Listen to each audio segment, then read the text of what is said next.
खबर चाहे राजनीति की हो, सामाजिक हो या हो घटना दुर्घटना की, बात चाहे भ्रष्टाचार की हो, जनता से जुड़े मुद्दों की हो या हो कानून व्यवस्था की, अब बातें होंगी आपके शहर की। हाथरस में गैंगरेप का शिकार हुई दलित लड़की ने कल दिल्ली में दम तोड़ दिया, जिसके बाद मामले ने तूल पकड़ लिया है। गैंगरेप पीड़िता की दिल्ली के सफदरजंग अस्पताल में मौत हो गई, जिसके बाद देर रात गैंगरेप पीड़िता का शव लेकर पुलिस हाथरस पहुंची और पुलिस ने अपनी मर्जी से परिवार के बगैर लड़की का अंतिम संस्कार कर दिया।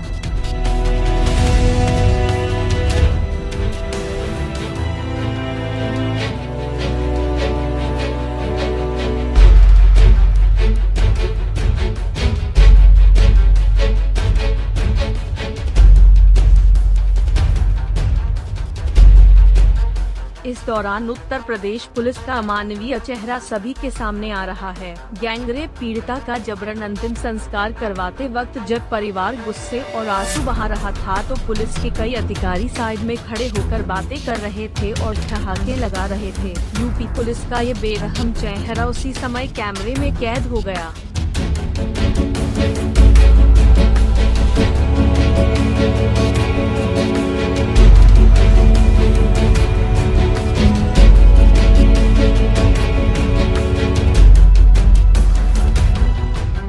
रात करीब 12:45 पर पुलिस गैंगरेप पीड़िता का शव लेकर एम्बुलेंस से पहुंची तो लोगों ने विरोध प्रदर्शन शुरू कर दिया। नाराज ग्रामीण सड़क पर ही लेट गए। इस दौरान गांव वालों की पुलिस वालों से नोक-झोंक भी हुई है। गैंगरेप पीड़िता का परिवार रीति रिवाज के साथ अंतिम संस्कार करना चाहता था, लेकिन पुलिस अपनी जिद से टस्से मस नहीं हुई।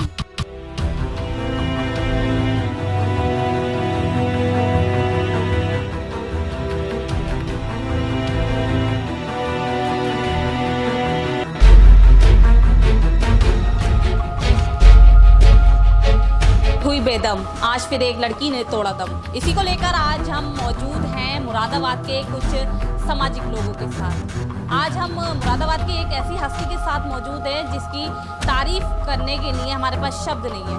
आज हमारे साथ मौजूद हैं जाट महासभा की उपाध्यक्ष भावना चौधरी जी। आज हम इनसे जानेंगे कि जो हाथरस में घटना हुई है, एक बेटी के साथ गैंगरेप हुआ और उसके बाद उसकी हत्या हो गई, उस पर वो क्या कहेंगी। हम इनसे जानेंगे और बातचीत करेंगे कि क्या इनका कहना है जो आज के टाइम में बेटियों की स्थिति हो रही है। जी मैम, सबसे पहले आपका स्वागत है हमारे चैनल में। मैम, जो हाथरस में मनीषा के साथ गैंगरेप हुआ, उसकी हत्या हो गई, तो उस पर आप क्या कहेंगे। सबसे पहले तो मैं ये कहना चाहूँगी, ये बहुत ही निंदनीय, बहुत ही घोर और बहुत जो पिछले काफ़ी समय से हमारे बीच अपराध चला आ रहा है, बहुत शर्मनाक घटना है ये। मैम, उसकी जो हत्या हुई है, हत्या के बाद जो अब उसमें बताया गया है कि जब मेडिकल कराया था, मेडिकल में उसकी रिपोर्ट गैंग रेप की आई थी, लेकिन जब पोस्टमार्टम हुआ तो पोस्टमार्टम में कोई रेप की सूचना नहीं दी गई, तो उस पर क्या कहेंगे आप। उस पर तो मेरा कहना इतना ही है, जितना मैंने देखा है कि अगर मेडिकल में रेप आया है और पोस्टमार्टम में इसकी पुष्टि नहीं हुई है, तो कहीं ना कहीं जिनको हम भगवान रूप मानते हैं, हमारे डॉक्टर्स, उनको हम भगवान मानते हैं, और जो हमारा प्रशासन है वो भी कहीं ना कहीं हद तक हमारे पूरे सामाजिक सुधार के लिए बना हुआ है। तो मेरा अगर आप विचार जाने तो मेरी विचारधारा तो इतनी है कि इसमें प्रशासन और डॉक्टर्स दोनों ही पर संदिग्ध है, और दोनों का ही मुझे लगता है हमारे योगी जी को ध्यान देना चाहिए इस प्रकरण के मामले में। हाँ मैम, जैसे कि कल उसके हत्या मृत्यु हो गई थी, उसके बाद में उसका अंतिम संस्कार भी जल्दी करा दिया गया था और पुलिस प्रशासन वहाँ उनका चेहरा खुशी से हंसता हुआ दिखा रहा था, उस पर आप क्या कहेंगी। ये तो ऐसा अपराध है कि खुशी तो छोड़िए, जो उनसे परिचित नहीं है, जो आम सामाजिक नागरिक हैं हमारे भारतवर्ष के, वो सब लोग हंसना तो छोड़िए, उसके विषय में सोचने पे और समझने पे मजबूर हैं। बल्कि मैं तो ये कहूँगी, अगर आप किसी से इसके बारे में बात करेंगे तो लोगों के पास शायद शब्द भी नहीं होंगे, वो अपनी आंखों से ही बयां कर सकते हैं इस घटना के बारे में। तो जहाँ तक प्रशासन का सवाल है, अंतिम संस्कार इतनी जल्दी और उनको वो जो हंसते हुए वीडियो वायरल हो रहा है, उसकी जांच होनी चाहिए कि ये क्या है। और मैं तो आदरणीय हमारे मुख्यमंत्री योगी जी से इतनी ही दरखास्त करूंगी कि ऐसी जो महिलाओं के साथ, हमारी बेटियों के साथ, जो हमारे समाज का आधार है, हमारी पृथ्वी, हमारी हमारी सृष्टि का रचयिता है उनके इस तरीके का अपराध ना हो। हाँ जी मैम, ये आजकल दिन पर दिन बेटियों के साथ ऐसा अपराध बढ़ते जा रहे हैं। योगी मोदी सरकार है लेकिन फिर भी ये अपराध रुकने का नाम नहीं ले रहे। इसमें कहीं ना कहीं किसकी ज़्यादा जिम्मेदारी है कि ये अपराध कम हो, और कहीं ना कहीं किसकी ज़्यादा इस पर फोकस है कि ये अपराध जो हो रहे हैं कौन इसका जिम्मेदार होगा? देखिए, हर आदमी की व्यक्तिगत राय होती है। अगर आप मेरी राय जानना चाहेंगे तो मैं एक बात ये भी कहना चाहूँगी, ज़रूरी नहीं है कि जो मैं कह रही हूँ और जो मेरा विचार है उससे सब लोग सहमत हों। लेकिन आपने मेरे से प्रश्न किया है तो मैं अपने विचारधारा के हिसाब से ये कहूँगी कि देखिए, जहाँ पे हमारे देश में अब ये कहा जाता है कि महिला और पुरुष का बराबर अधिकार है, लेकिन मेरा कहने का अधिकार नहीं है, मैं इसको बराबर नहीं मानती। क्योंकि यदि किसी महिला या किसी बहन बेटी के साथ जब इस तरीके का रेप की घटनाएं होती हैं तो कहीं ना कहीं उसमें एंड में जो हमें दिखता है वो हमारी महिला वर्ग ही गुनहगार मानी जाती है हमारे समाज में। क्योंकि हमारा समाज जो है आज भी कहीं ना कहीं पुरुष प्रधान देश है। और मैं तो रही जिम्मेदार की बात की, आप इसमें किसको जिम्मेदार मानेंगी?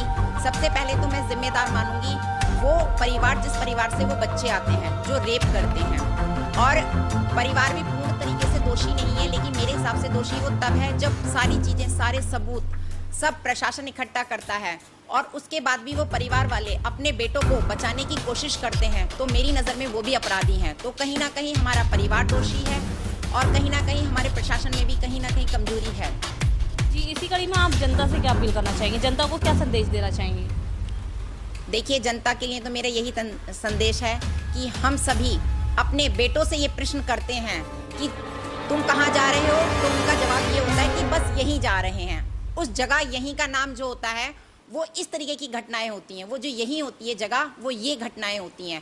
तो मैं हमारे समाज के सभी परिवारजनों से ये दरख्वास्त करती हूँ कि जिस तरीके से हम अपनी बेटियों को पाबंदियों के साथ और आज़ादी के साथ जीवन देने का निर्णय लेते हैं, उसी तरीके से हमें पुरुषों पे भी और बेटों पे भी पाबंदी भी लगानी चाहिए, आज़ादी भी देनी चाहिए। यहाँ संस्कारों की बात नहीं है, यहाँ पर बात है कि आपने अपने बच्चे को आज़ादी कितनी दी है, वो उसको कहाँ इस्तेमाल कर रहा है। कभी कभी ऐसा भी होता है, शायद आप संतुष्ट ना हो, कहीं ना कहीं हमारी बेटियाँ भी गलत होती हैं कभी कभी। मैं खाली ये नहीं कहूँगी कि बेटे ही गलत होते हैं, लेकिन हमें ये चीज़ ढूंढनी है हमारे समाज में कि ये ऐसा क्यों हो रहा है।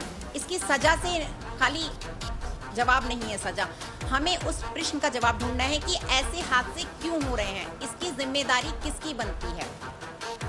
बहुत बहुत धन्यवाद आपको हमारे साथ जुड़े होने के लिए। ये थी हमारे साथ जाट महासभा की उपाध्यक्ष भावना चौधरी जी, जिन्होंने बताया है कि कहीं ना कहीं इसके जिम्मेदार बेटे के परिवार वाले भी होते हैं, जो कि अपने बेटे को छूट देते हैं, उनसे ये क्वेश्चन नहीं करते दोबारा से कि बेटा कहाँ जा रहा है। और वो जो जाता है, जहाँ जाता है, वो जगह आज ये सामने ऐसी आती है। तो वही इन्होंने कहा कि जो हाथरस में बेटी के साथ रेप कांड हुआ है और उसकी हत्या हो गई है, उसी को लेकर जो उसके दोषी हैं, जो उसके जिम्मेदार हैं, उन्हें सख्त से सख्त कार्रवाई करके उन्हें सज़ा मिलनी चाहिए।